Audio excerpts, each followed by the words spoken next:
Feliz y bendecido día, aprendiendo un curso de milagros. El secreto de la verdadera oración es olvidarte de las cosas que crees necesitar. Pedir algo específico es igual que ver el pecado primero y luego perdonarlo.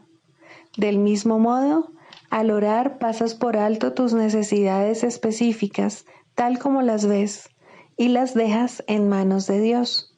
Ahí se convierten en los regalos que le haces, pues le dicen que no antepondrás otros dioses a Él, ni que quieres otro amor que el suyo.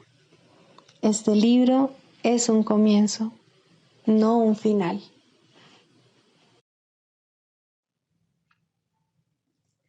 Del prefacio, que postula, párrafo 2. El mundo de la percepción, por otra parte, es el mundo del tiempo, de los cambios, de los comienzos y de los finales. Se basa en interpretaciones, no en hechos. Es un mundo de nacimientos y muertes, basado en nuestra creencia en la escasez, en la pérdida, en la separación y en la muerte. Es un mundo que aprendemos en vez de algo que se nos da.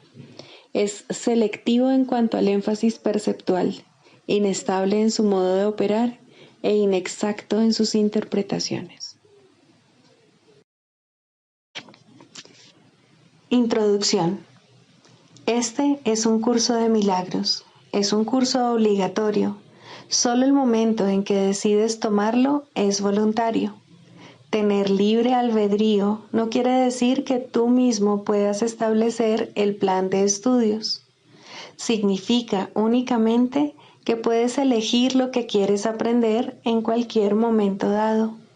Este curso no pretende enseñar el significado del amor, pues eso está más allá de lo que se puede enseñar. Pretende, no obstante, despejar los obstáculos que impiden experimentar la presencia del amor, el cual es tu herencia natural. Lo opuesto al amor es el miedo, pero aquello que todo lo abarca no puede tener opuestos. Este curso puede, por lo tanto, resumirse muy simplemente de la siguiente manera. Nada real puede ser amenazado. Nada irreal existe. En esto radica la paz de Dios.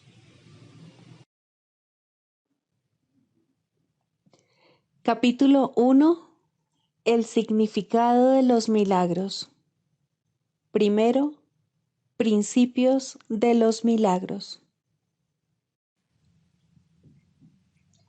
Principio 40. El milagro reconoce que todo el mundo es tu hermano, así como mi hermano también.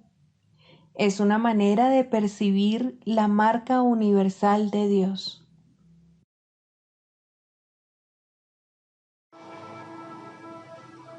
Capítulo 23. La guerra contra ti mismo. Segundo, las leyes del caos. Puedes llevar las leyes del caos ante la luz, pero nunca las podrás entender. Las leyes caóticas no tienen ningún significado y, por lo tanto, se encuentran fuera de la esfera de la razón. No obstante, aparentan ser un obstáculo para la razón y para la verdad. Contemplémoslas, pues, detenidamente, para que podamos ver más allá de ellas y entender lo que son, y no lo que quieren probar.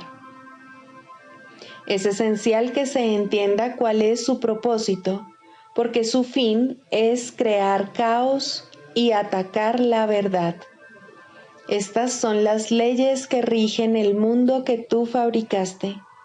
Sin embargo, no gobiernan nada ni necesitan violarse. Necesitan simplemente contemplarse y trascenderse. La primera ley caótica es que la verdad es diferente para cada persona. Al igual que todos estos principios, Este mantiene que cada cual es un ente separado con su propia manera de pensar, que lo distingue de los demás. Este principio procede de la creencia en una jerarquía de ilusiones, de que algunas son más importantes que otras y, por lo tanto, más reales. Cada cual establece esto para sí mismo y le confiere realidad atacando lo que otro valora. Y el ataque se justifica porque los valores difieren y los que tienen distintos valores parecen ser diferentes y, por ende, enemigos. Observa cómo parece ser esto un impedimento para el primer principio de los milagros, pues establece grados de verdad entre las ilusiones, haciendo que algunas parezcan ser más difíciles de superar que otras. Si uno pudiese darse cuenta de que todas ellas son la misma ilusión y de que todas son igualmente falsas, sería fácil entender entonces por qué razón los milagros se aplican a todas ellas por igual. Cualquier clase de error puede ser corregido precisamente porque no es cierto. Cuando se lleva ante la verdad en vez de ante otro error, simplemente desaparece. Ninguna parte de lo que no es nada puede ser más resistente a la verdad que otra. La segunda ley del caos, muy querida por todo aquel que venera el pecado, es que no hay nadie que no peque y, por lo tanto, todo el mundo merece ataque y muerte. Este principio, estrechamente vinculado al primero, es la exigencia de que el error merece castigo y no corrección, pues la destrucción del que comete el error lo pone fuera del alcance de la corrección y del perdón.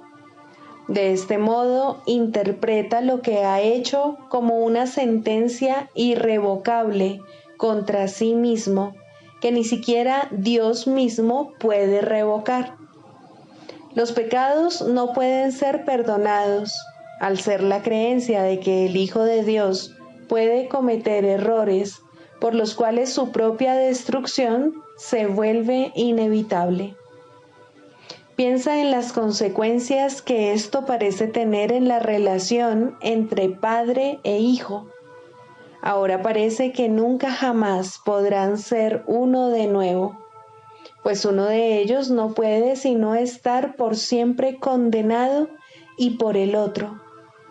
Ahora son diferentes y, por ende, enemigos, y su relación es una de oposición, de la misma forma en que los aspectos separados del Hijo convergen únicamente para entrar en conflicto, pero no para unirse. Uno de ellos se debilita y el otro se fortalece con la derrota del primero, y su temor a Dios, el que se tienen entre sí, parece ahora razonable, pues se ha vuelto real por lo que el Hijo de Dios se ha hecho a sí mismo y por lo que le ha hecho a su Creador. En ninguna otra parte es más evidente la arrogancia en la que se basan las leyes del caos que como sale a relucir aquí. He aquí el principio que pretende definir lo que debe ser el creador de la realidad, lo que debe pensar y lo que debe creer, y creyéndolo, cómo debe responder. Ni siquiera se considera necesario preguntarle si eso que se ha decretado, que son sus creencias, es verdad. Su hijo le puede decir lo que ésta es, y la única alternativa que le queda es aceptar la palabra de su hijo o estar equivocado. Esto conduce directamente a la tercera creencia descabellada que hace que el caos parezca ser eterno. Pues si Dios no puede estar equivocado, tiene entonces que aceptar la creencia que su Hijo tiene de sí mismo y odiarlo por ello. Observa cómo se refuerza el temor a Dios por medio de este tercer principio. Ahora se hace imposible recurrir a Él en momentos de tribulación, pues Él se ha convertido en el enemigo que la causó y no sirve de nada recurrir a Él. La salvación tampoco puede encontrarse en el Hijo, ya que cada uno de sus aspectos parece estar en pugna con el Padre y siente que su ataque está justificado. Ahora el conflicto se ha vuelto inevitable e inaccesible a la ayuda de Dios, pues ahora la salvación jamás será posible, ya que el Salvador se ha convertido en el enemigo. No hay manera de liberarse o escapar. La expiación se convierte en un mito y lo que la voluntad de Dios dispone es la venganza, no el perdón. Desde allí, donde todo esto se origina, no se ve nada que pueda ser realmente una ayuda. Solo la destrucción puede ser el resultado final, y Dios mismo parece estar poniéndose de parte de ello para derrotar a su Hijo. No pienses que el ego te va a ayudar a escapar de lo que Él desea para ti. Esa es la función de este curso, pero no le concede ningún valor a lo que el ego estima. El ego atribuye valor únicamente a aquello de lo que se apropia. Esto conduce a la cuarta ley del caos, que, si las demás son aceptadas, no puede sino ser verdad. Esta supuesta ley es la creencia de que posees aquello de lo que te apropias. De acuerdo con esta ley, la pérdida de otro es tu ganancia y por consiguiente no reconoce el hecho de que nunca puedes quitarle nada a nadie excepto a ti mismo. Mas las otras tres leyes no pueden sino conducir a esto, pues los que son enemigos no se conceden nada de buen grado el uno al otro, ni procuran compartir las cosas que valoran. Y lo que tus enemigos ocultan de ti debe ser algo que vale la pena poseer, ya que lo mantienen oculto de ti. Todos los mecanismos de la locura se hacen patentes aquí. El enemigo que se fortalece al mantener oculto el valioso legado que debería ser tuyo. La postura que adoptas y el ataque que infliges, los cuales están justificados por razón de lo que se te ha negado, y la pérdida inevitable que el enemigo debe sufrir para que tú te puedas salvar. Así es como los culpables declaran su inocencia. Si el comportamiento inescrupuloso del enemigo no los forzara a este vil ataque, solo responderían con bondad. Pero en un mundo despiadado, los bondadosos no pueden sobrevivir, de modo que tienen que apropiarse de todo cuanto puedan o dejar que otros se apropien de lo que es suyo. Y ahora queda una vaga pregunta por contestar que aún no ha sido explicada. ¿Qué es esa cosa tan preciada, esa perla de inestimable valor, ese tesoro oculto que con justa indignación debe arrebatársele a éste, el más pérfido y astuto de los enemigos?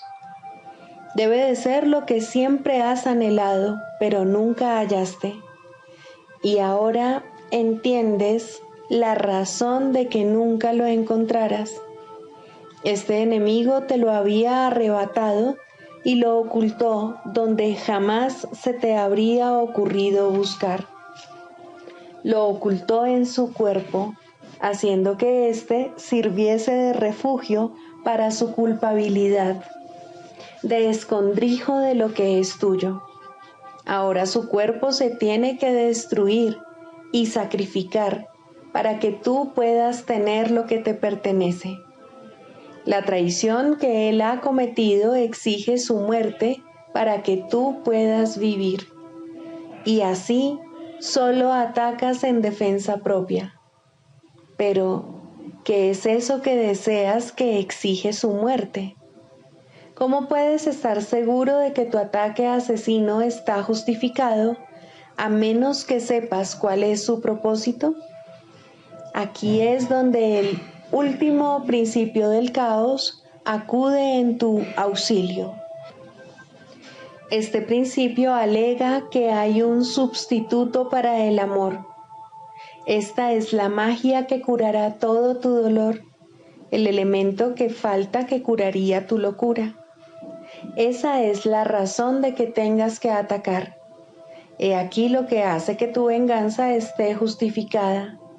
He aquí, revelado, el regalo secreto del ego, arrancado del cuerpo de tu hermano, donde se había ocultado con malicia y con odio hacia aquel a quien verdaderamente le pertenece.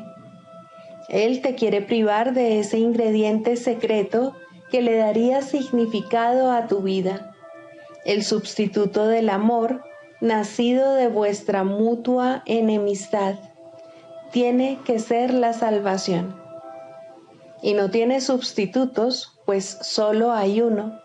Y así, el propósito de todas tus relaciones es apropiarte de él y convertirte en su dueño. Mas nunca podrás poseerlo del todo, y tu hermano jamás cesará de atacarte por lo que le robaste. Y la venganza de Dios contra vosotros dos tampoco cesará, pues en su locura Él tiene también que poseer ese sustituto del amor y destruiros a ambos. Tú que crees ser cuerdo y caminar por tierra firme en un mundo en el que se puede encontrar significado, considera lo siguiente. Estas son las leyes en las que parece basarse tu cordura. Estos son los principios que hacen que el suelo que pisas parezca firme. Y es ahí donde tratas de encontrar significado. Esas son las leyes que promulgaste para tu salvación. Apoyan firmemente al sustituto del cielo que prefieres. Ese es su propósito, pues para eso es para lo que fueron promulgadas. No tiene objeto preguntar qué significado tienen. Eso es obvio. Los medios de la locura no pueden sino ser dementes. ¿Estás tú igualmente seguro de que comprendes que su objetivo es la locura? Nadie desea la locura, ni nadie se aferra a su propia locura si ve que eso es lo que es. Lo que protege a la locura es la creencia de que es la verdad. La función de la demencia es usurpar el lugar de la verdad. Para poder creer en la demencia hay que considerarla la verdad. Y eso es la verdad. Entonces, su opuesto, que antes era la verdad, tiene que ser ahora la locura. Tal inversión, en la que todo está completamente al revés, en la que la demencia es cordura, las ilusiones verdad, el ataque bondad, el odio amor y el asesinato bendición, es el objetivo que persiguen las leyes del caos. Esos son los medios que hacen que las leyes de Dios parezcan estar invertidas. Ahí las leyes del pecado parecen mantener cautivo al amor y haber puesto al pecado en libertad. Esos no parecen ser los objetivos del caos, pues gracias a la gran inversión parecen ser las leyes del orden. ¿Cómo podría ser de otra manera? El caos es la ausencia total de orden y no tiene leyes. Para que se pueda creer en él, sus aparentes leyes tienen que percibirse como reales. Su objetivo de demencia tiene que verse como cordura, y el miedo, con labios mortecinos y ojos que no ven, obcecado y de aspecto horrible, es elevado al trono del amor, su moribundo conquistador, su sustituto, el que te salva de la salvación. Cuán bella hacen aparecer a la muerte las leyes del miedo. Dale gracias al héroe que se sentó en el trono del amor y que salvó al Hijo de Dios para condenarlo al miedo y a la muerte. Sin embargo, ¿cómo es posible que se pueda creer en semejantes leyes? Hay un extraño mecanismo que hace que ello sea posible. Es algo que nos resulta familiar, pues hemos visto en innumerables ocasiones cómo parece funcionar. En realidad no funciona en absoluto, mas en sueños, donde los protagonistas principales son solo sombras, parece ser muy poderoso. Ninguna de las leyes del caos podría coaccionar a nadie a que creyese en ella, si no fuera por el énfasis que se pone en la forma y por el absoluto desprecio que se hace del contenido. Nadie que crea que una sola de estas leyes es verdad se da cuenta de lo que dicha ley estipula. Algunas de las formas que dichas leyes adoptaron parecen tener sentido, pero eso es todo. ¿Cómo es posible que algunas formas de asesinato no signifiquen muerte? ¿Puede acaso un ataque, sea cual sea la forma en que se manifieste, ser amor? ¿Qué forma de condena podría ser una bendición? ¿Quién puede incapacitar a su Salvador y hallar la salvación? No dejes que la forma que adopta el ataque contra tu hermano te engañe. No puedes intentar herirlo y al mismo tiempo salvarle. ¿Quién puede estar a salvo del ataque atacándose a sí mismo? ¿Cómo iba a importar la forma en que se manifiesta esta locura? Es un juicio que se derrota a sí mismo al condenar lo que afirma querer salvar.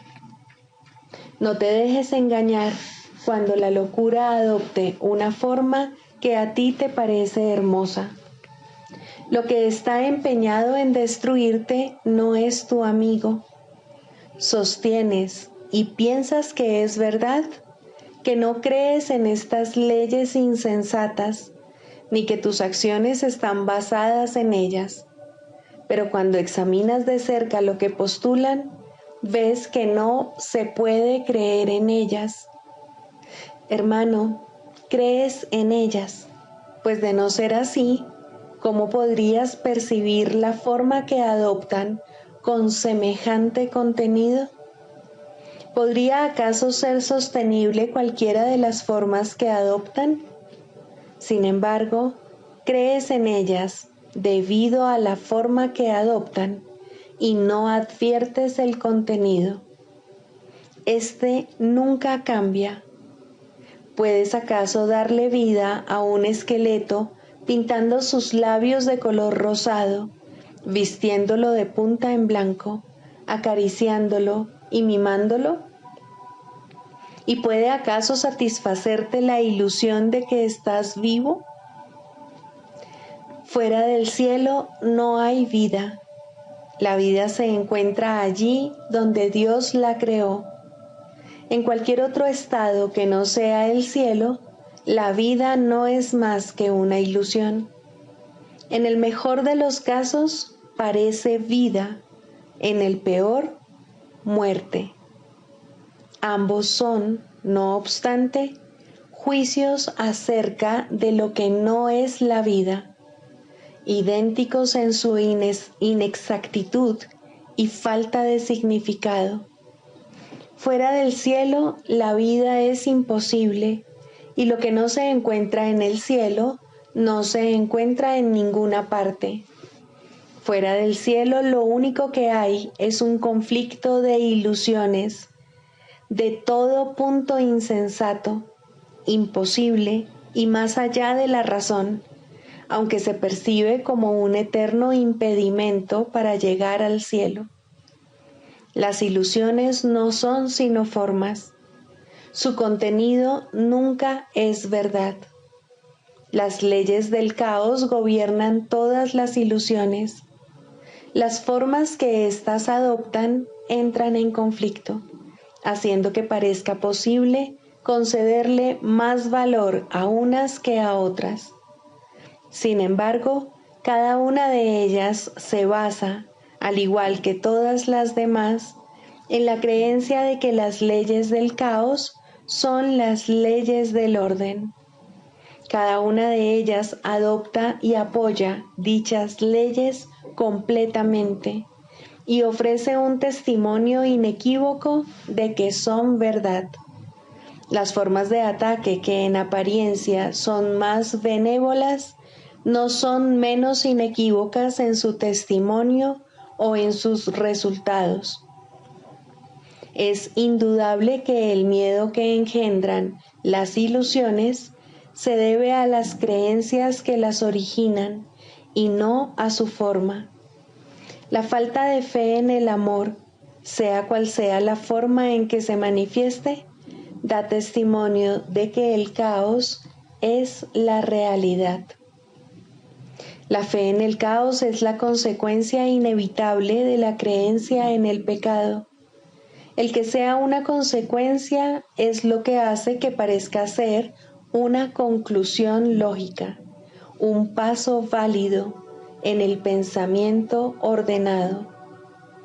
Los pasos que conducen al caos proceden de manera ordenada desde su punto de partida. Cada uno de ellos se manifiesta en forma diferente en el proceso de invertir la verdad y conduce aún más profundamente al terror y más allá de la verdad. No pienses que un paso es más corto que otro, ni que el retorno desde uno de ellos es más fácil que desde otro. En cada uno de ellos reside el descenso desde el cielo en su totalidad. Y allí donde tu pensamiento empieza, allí mismo tiene que terminar. Hermano, no des ni un solo paso en el descenso hacia el infierno, pues una vez que hayas dado el primero, no podrás reconocer el resto como lo que son, y cada uno de ellos seguirá al primero. Cualquier forma de ataque te planta en la tortuosa escalera que te aleja del cielo. Sin embargo, en cualquier instante, todo esto se puede deshacer. ¿Cómo puedes saber si has elegido las escaleras que llevan al cielo o el camino que conduce al infierno? Muy fácilmente. ¿Cómo te sientes? ¿Estás en paz? ¿Tienes certeza con respecto a tu camino? ¿Estás seguro de que el cielo se puede alcanzar? Si la respuesta es no, es que caminas solo. Pídele entonces a tu amigo que se una a ti y te dé certeza con respecto al camino a seguir.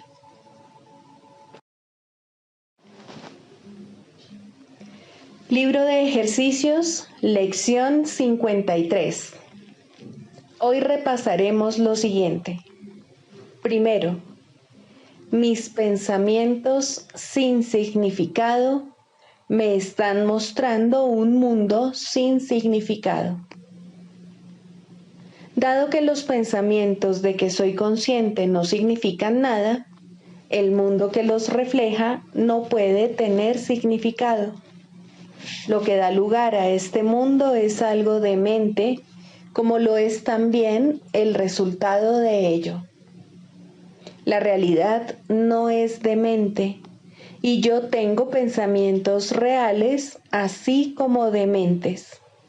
Por lo tanto, puedo ver un mundo real si recurro a mis pensamientos reales como guía para ver. Segundo, estoy disgustado porque veo un mundo que no tiene significado. Los pensamientos dementes perturban, dan lugar a un mundo en el que no hay orden de ninguna clase. Solo el caos puede regir en un mundo que representa una manera de pensar caótica, y el caos es la ausencia total de leyes. No puedo vivir en paz en un mundo así. Estoy agradecido de que este mundo no sea real y de que no necesito verlo en absoluto, a menos que yo mismo elija otorgarle valor.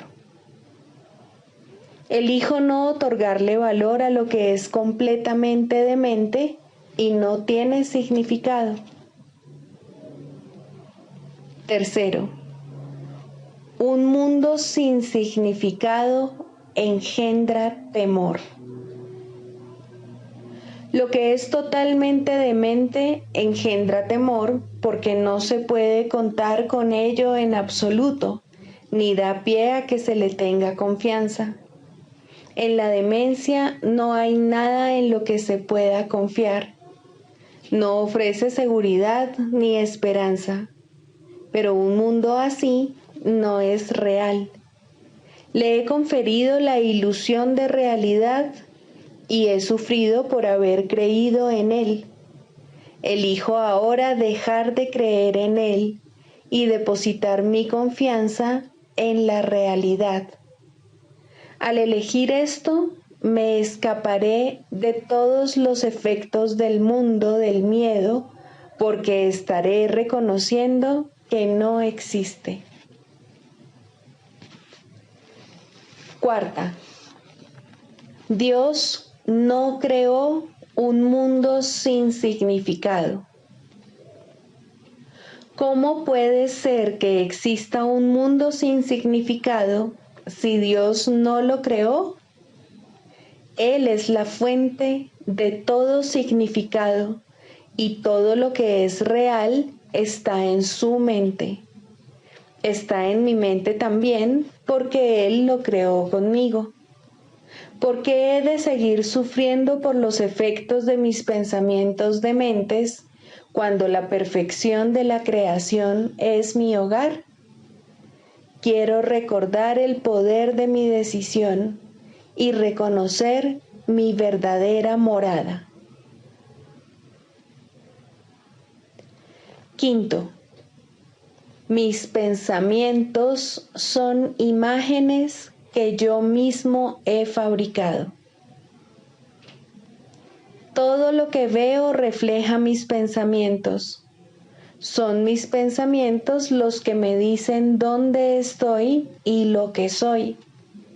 El hecho de que vea un mundo en el que hay sufrimiento, en el que se puedan experimentar pérdidas y en el que se pueda morir, me muestra que lo único que estoy viendo es la representación de mis pensamientos dementes y que no estoy permitiendo que mis pensamientos reales viertan su benéfica luz sobre lo que veo. No obstante, el camino de Dios es seguro. Las imágenes que he fabricado no pueden prevalecer contra Él porque no es mi voluntad que lo haga. Mi voluntad es la suya y no antepondré otros dioses a Él.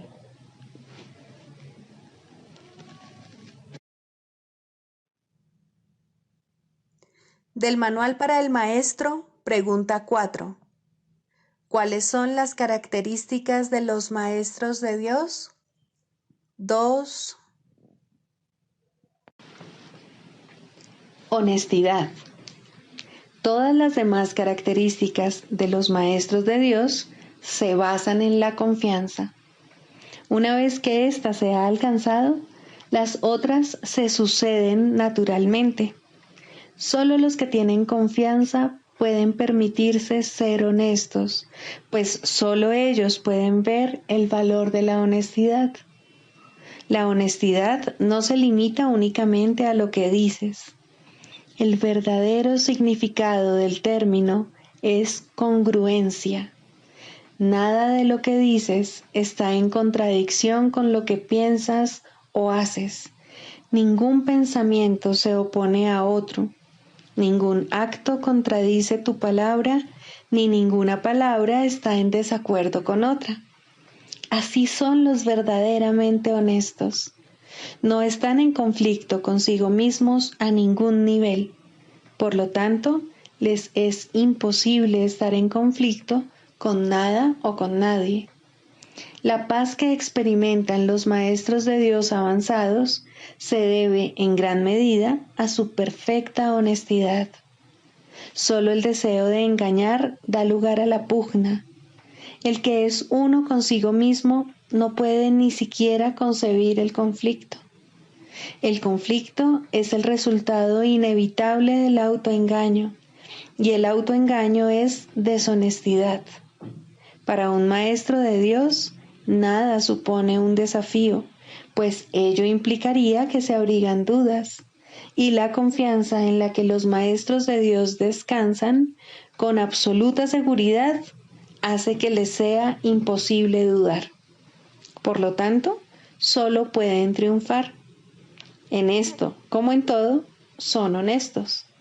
Solo pueden triunfar porque nunca hacen su propia voluntad.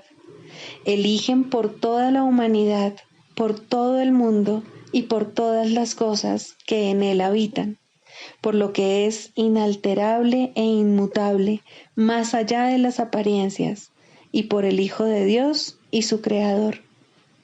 ¿Cómo no iban a triunfar? Eligen con perfecta honestidad, tan seguros de sí mismos como de su elección.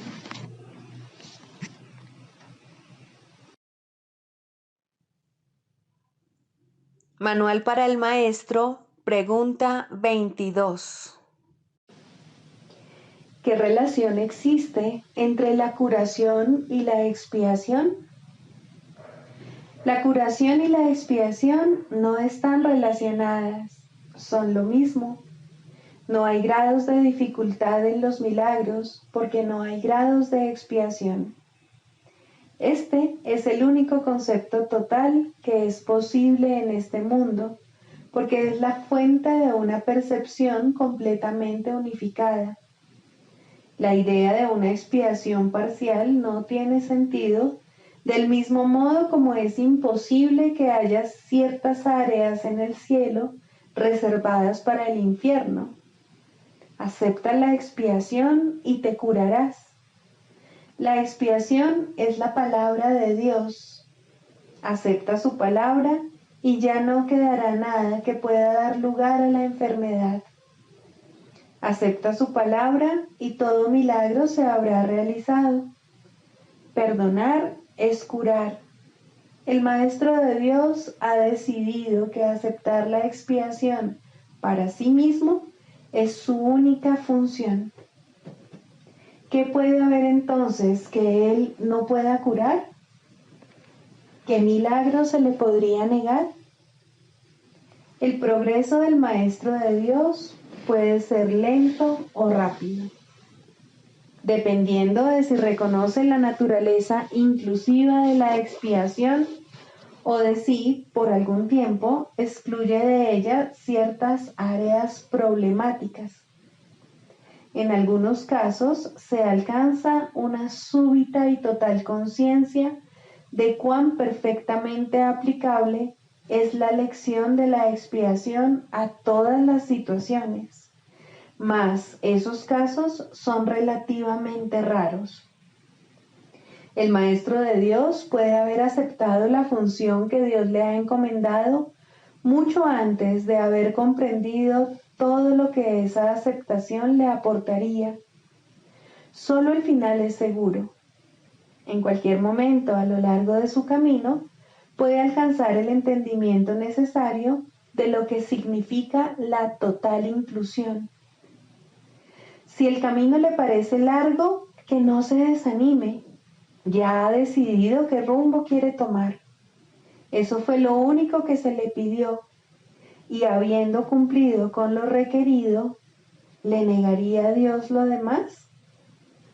Para que el Maestro de Dios progrese, necesita comprender que perdonar es curar.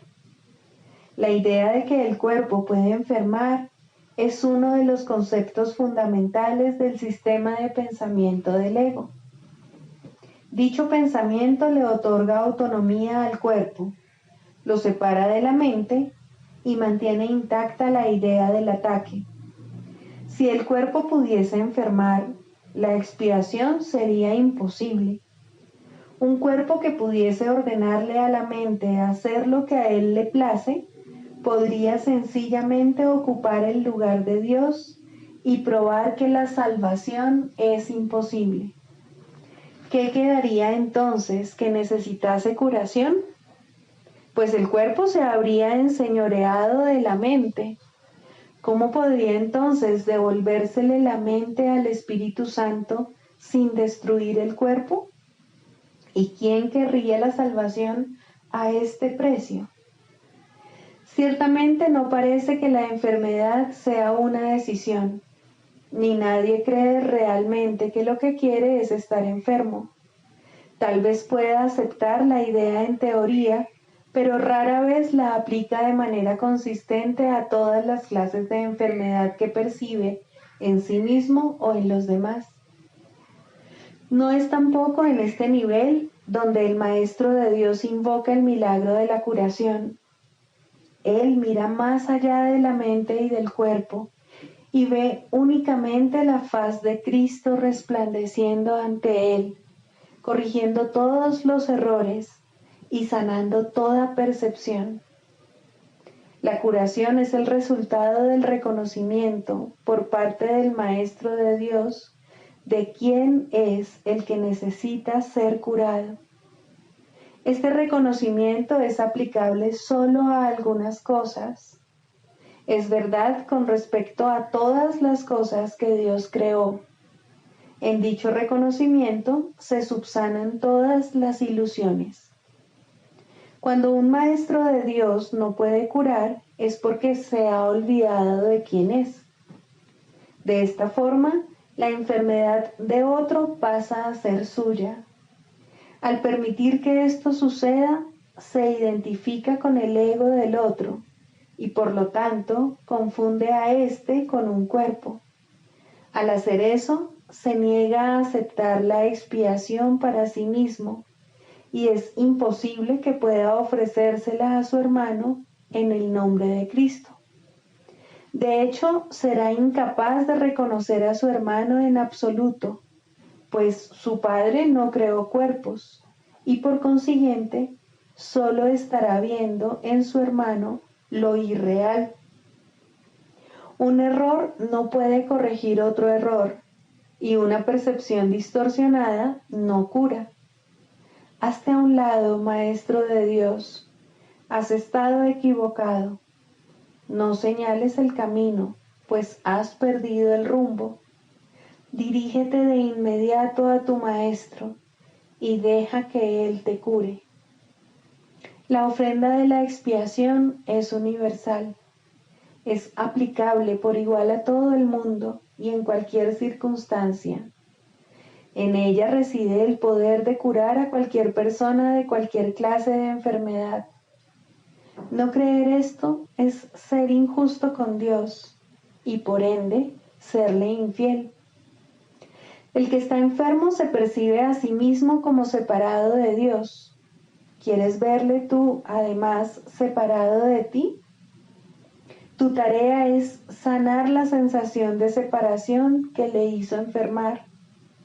Tu función es reconocer por él que lo que cree acerca de sí mismo no es verdad. Tu perdón debe mostrarle eso. Curar es muy simple. La expiación se recibe y se ofrece. Habiéndose recibido, tiene que haberse aceptado. Es en el recibir, pues, donde yace la curación. Todo lo demás se deriva de este único propósito. ¿Quién podría limitar el poder de Dios? ¿Quién entonces podría determinar quién se puede curar y de qué enfermedad y qué debe permanecer excluido del poder de perdonar de Dios? Esto ciertamente sería una locura. La función de los maestros de Dios no es imponer límites al Padre, ya que no es su función juzgar a su Hijo, y juzgar al Hijo es limitar a su Padre. Ambas cosas están igualmente desprovistas de sentido. Sin embargo, esto no se comprenderá hasta que el Maestro de Dios reconozca que juzgar y limitar no son sino un mismo error. Con esto recibe la expiación, pues deja de juzgar al Hijo de Dios y lo acepta tal como el Padre lo creó. Ya no se encuentra separado de Dios, dictando dónde se debe administrar la curación y dónde debe negarse. Ahora, Él puede decir con Dios: este es mi Hijo amado, que fue creado perfecto y que permanecerá así eternamente.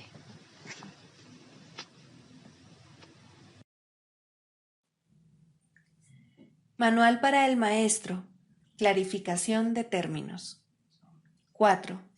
La percepción verdadera, el conocimiento. El mundo que ves no es más que la ilusión de un mundo. Dios no lo creó, pues lo que Él crea tiene que ser tan eterno como Él. En el mundo que ves, no obstante, no hay nada que haya de perdurar para siempre. Algunas cosas durarán en el tiempo algo más que otras, pero llegará el momento en el que a todo lo visible le llegue su fin. Los ojos del cuerpo no son, por lo tanto, el medio a través del cual se puede ver el mundo real, pues las ilusiones que contemplan solo pueden conducir a más ilusiones de la realidad. Y eso es lo que hacen, pues todo lo que los ojos del cuerpo ven no solo no ha de durar, sino que además se presta a que se tengan pensamientos de pecado y culpabilidad. Todo lo que Dios creó, por otra parte, está por siempre libre de pecado y por ende, por siempre libre de culpabilidad. El conocimiento no es el remedio para la percepción falsa, puesto que al proceder de distintos niveles jamás pueden encontrarse. La única corrección posible para la percepción falsa es la percepción verdadera. Esta no perdurará, pero mientras dure, su propósito será sanar. La percepción verdadera es un remedio que se conoce por muchos nombres. El perdón, la salvación, la expiación y la percepción verdadera son todos una misma cosa. Son el comienzo de un proceso cuyo fin es conducir a la unicidad que los trasciende a todos. La percepción verdadera es el medio por el que se salva al mundo de las garras del pecado, pues el pecado no existe. Y esto es lo que la percepción verdadera ve.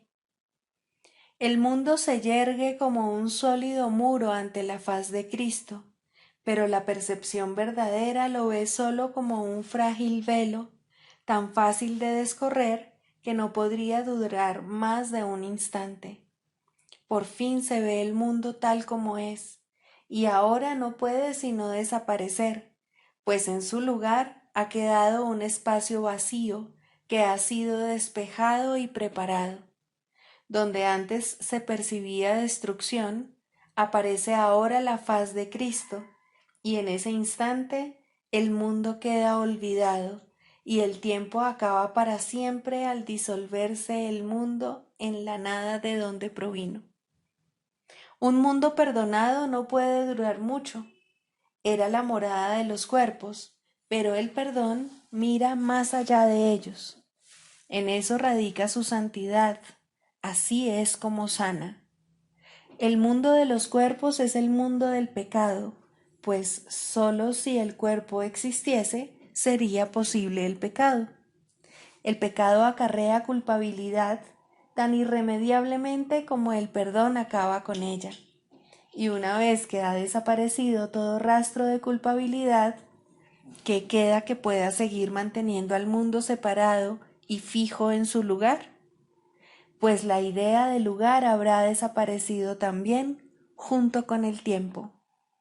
El cuerpo es lo único que hace que el mundo parezca real, pues, al ser algo separado, no puede permanecer donde la separación es imposible.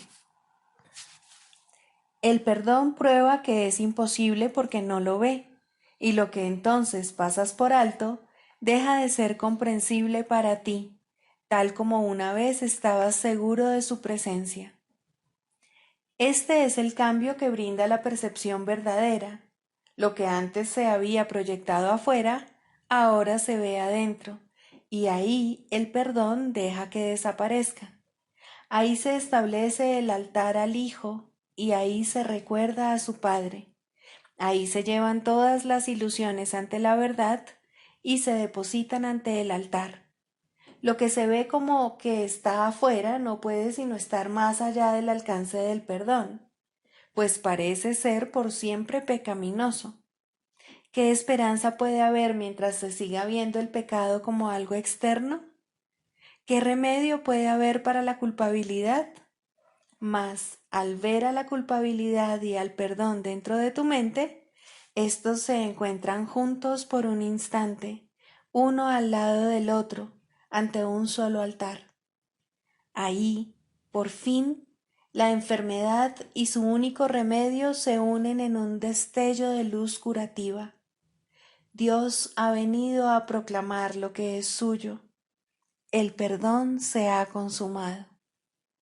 Y ahora el conocimiento de Dios, inmutable, absoluto, puro y completamente comprensible, entra en su reino.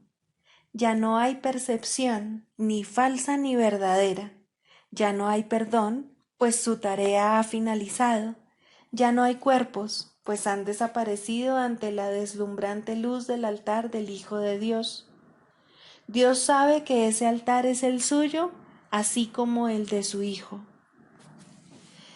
Y ahí se unen, pues ahí el resplandor de la faz de Cristo ha hecho desaparecer el último instante del tiempo, y ahora la última percepción del mundo no tiene propósito ni causa, pues ahí donde el recuerdo de Dios ha llegado finalmente, no hay jornada, ni creencia en el pecado, ni paredes, ni cuerpos, y la sombría atracción de la culpabilidad y de la muerte se extingue para siempre. Oh hermanos míos, si tan solo supierais cuánta paz os envolverá y os mantendrá a salvo, puros y amados en la mente de Dios, no haríais más que apresuraros a encontraros con Él en su altar. Santificados sean vuestros nombres y el suyo, pues se unen ahí, en ese santo lugar. Ahí Él se inclina para elevaros hasta Él, liberándoos de las ilusiones para llevaros a la santidad, liberándoos del mundo para conduciros a la eternidad, liberándoos de todo temor y devolviéndoos al amor. Psicoterapia. Primero, el propósito de la psicoterapia. Muy sencillamente, el propósito de la psicoterapia es eliminar los obstáculos a la verdad. Su objetivo es ayudar al paciente a abandonar su fijo sistema ilusorio y comenzar a reconsiderar las espurias relaciones causa-efecto sobre las cuales descansa este sistema. Nadie en este mundo se escapa del miedo, pero todo el mundo puede reconsiderar sus causas y aprender a evaluarlas correctamente. Dios ha dado a todo el mundo un maestro cuya sabiduría y ayuda sobrepasan ampliamente cualesquiera contribuciones que un terapeuta terrenal pueda proveer. Sin embargo, hay momentos y situaciones en las cuales una relación terrenal paciente-psicoterapeuta se convierte en la manera a través de la cual él ofrece sus más grandes regalos a ambos. ¿Qué mejor propósito podría una relación tener que el de invitar al Espíritu Santo a entrar en ella y dar su propio gran regalo de regocijo? ¿Qué más alta meta podría haber para cualquiera que la de aprender a invocar a Dios y escuchar su respuesta? ¿Y qué objetivo más trascendente puede haber que el de evocar el camino, la verdad y la vida y recordar a Dios? Ayudar en esto es el propósito correcto de la psicoterapia. ¿Podría algo ser más santo? Pues la psicoterapia, entendida correctamente, enseña el perdón y ayuda al paciente a reconocerlo y a aceptarlo.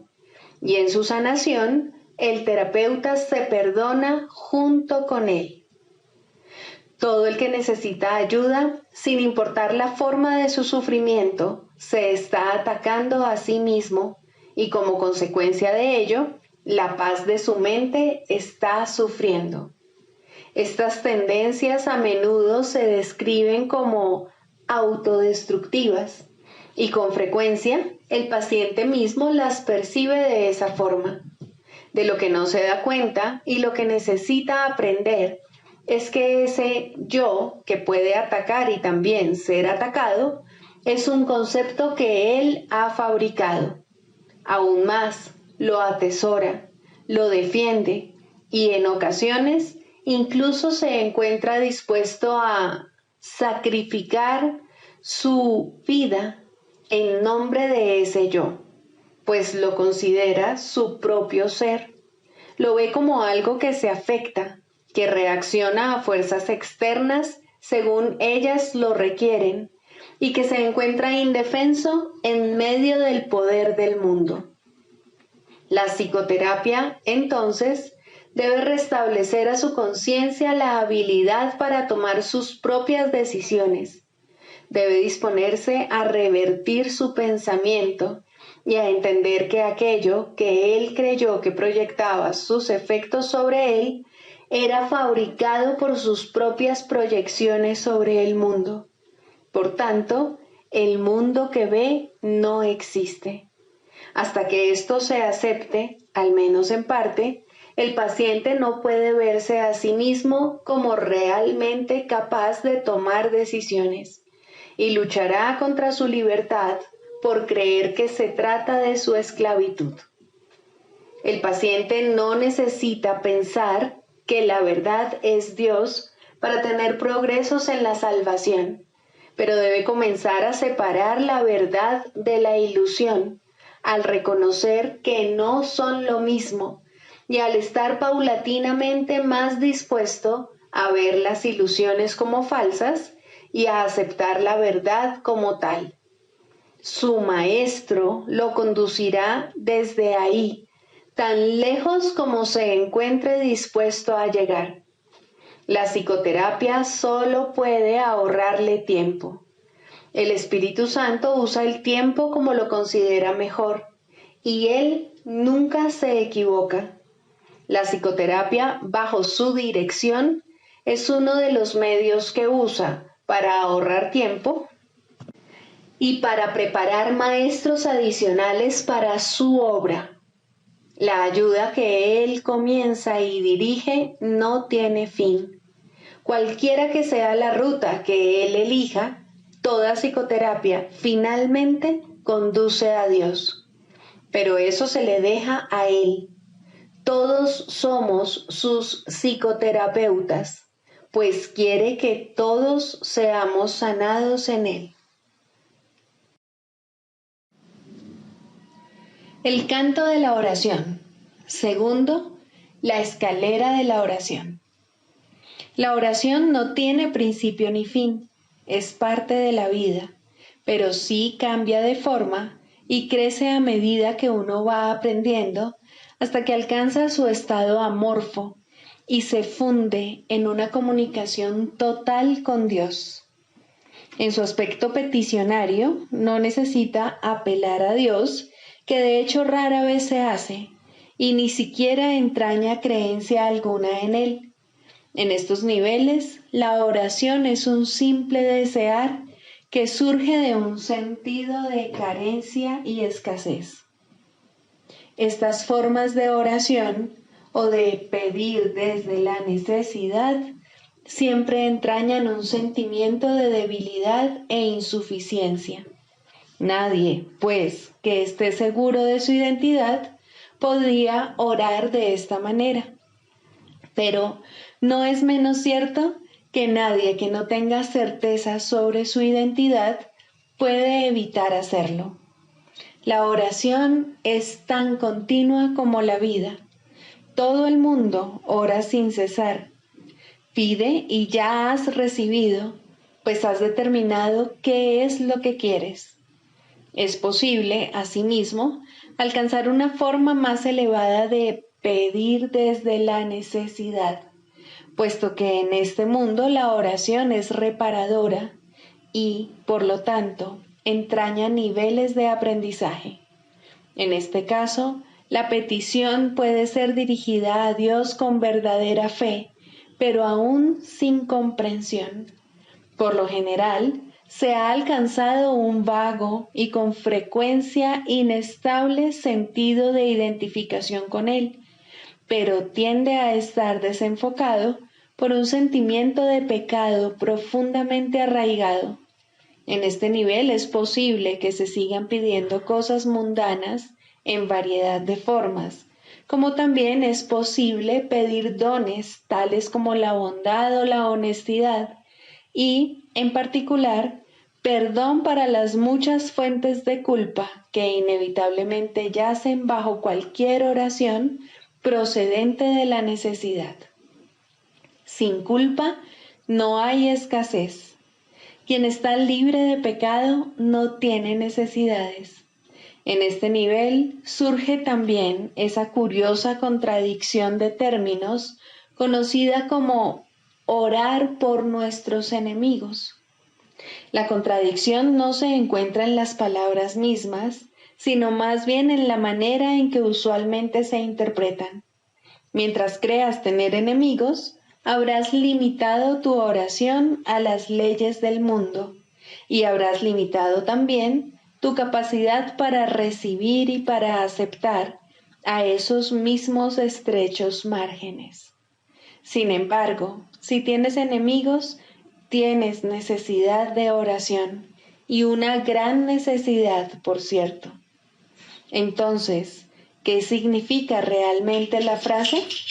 Significa que debes orar por ti para que no busques aprisionar a Cristo y así perder el reconocimiento de tu propia identidad. No traiciones a nadie o te traicionarás a ti mismo. Un enemigo es el símbolo de un Cristo prisionero. ¿Y quién podría ser él sino tú mismo? Orar por los enemigos se convierte de este modo en una manera de orar por tu propia libertad. Ahora ha dejado de ser una contradicción. Se ha convertido en una declaración de la unidad de Cristo y el reconocimiento de su impecabilidad. Ahora se ha vuelto santa, pues reconoce al Hijo de Dios tal como fue creado. Nunca olvides que la oración, en cualquiera de sus niveles, es siempre para uno mismo. Si te unes a alguien en oración, lo haces parte de ti. El enemigo eres tú, al igual que eres el Cristo. Por ello, Antes de hacerse santa, la oración es una elección. Tú no eliges por otro, solo puedes elegir por ti mismo. Ora verdaderamente por tus enemigos, pues en esto radica tu propia salvación. Perdónalos por tus pecados y serás realmente perdonado. La oración es una escalera que llega hasta el cielo. En lo alto se produce una transformación muy similar a la tuya, pues la oración es parte de ti. Las cosas de la tierra se dejan atrás y ya no se recuerdan más. No se hacen peticiones, puesto que en nada falta. Se reconoce plenamente que la identidad en Cristo es algo eterno, incorruptible y más allá de todo cambio. La luz ha dejado de titilar y nunca se apagará. Ahora, sin necesidades de ninguna clase y revestida por siempre de la pura impecabilidad que es el regalo de Dios para ti, su Hijo, la oración puede convertirse otra vez en aquello para lo que se concibió, pues ahora se eleva cual canto de gratitud a tu Creador, sin palabras, pensamientos o vanos deseos, y sin necesidad de nada en absoluto. De este modo se extiende como estaba destinada a hacerlo, y por esta ofrenda Dios mismo da las gracias. Dios es la meta de toda oración, lo cual la hace eterna en vez de temporal. No tiene comienzo, pues la meta no ha cambiado jamás. La oración, en las formas que adopta inicialmente, es una ilusión, ya que no se necesita escalera alguna para llegar hasta aquello de lo que uno nunca se alejó. No obstante, la oración forma parte del perdón, mientras éste, que de por sí es una ilusión, continúe sin lograrse. La oración estará ligada al aprendizaje hasta que el objetivo del aprendizaje se haya alcanzado, y entonces todas las cosas se transformarán al unísono y retornarán libres de toda mancha a la mente de Dios. Al encontrarse más allá de lo que se puede aprender, este estado es indescriptible. Es necesario, no obstante, entender las etapas por las que hay que pasar para su obtención, si la paz ha de ser restaurada en el Hijo de Dios, quien vive ahora en la ilusión de la muerte y el temor de Dios.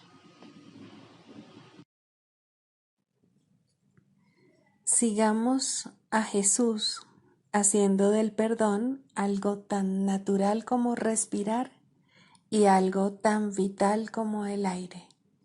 Amén.